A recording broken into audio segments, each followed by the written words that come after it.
from an FP perspective, the Functional palpation for people listening. functional palpation,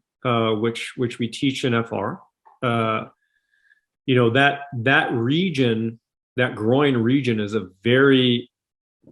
it's a difficult area for a lot of practitioners to understand how to tease out those different structures that you mentioned. So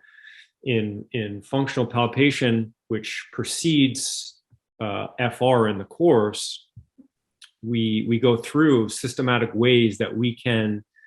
differentiate layers of adductor tissue, layers of anterior hip tissue to really tease out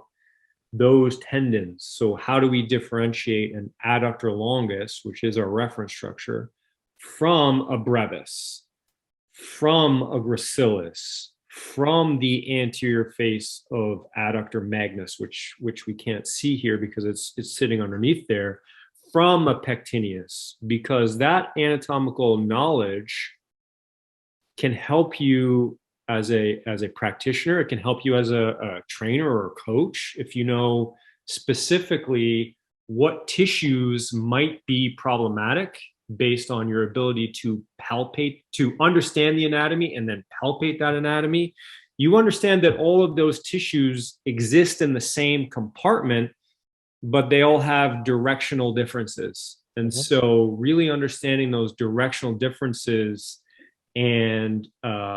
depth of tissue and how much white stuff exists in the adductors versus the pectineus can really help you understand how you would create length in those tissues so that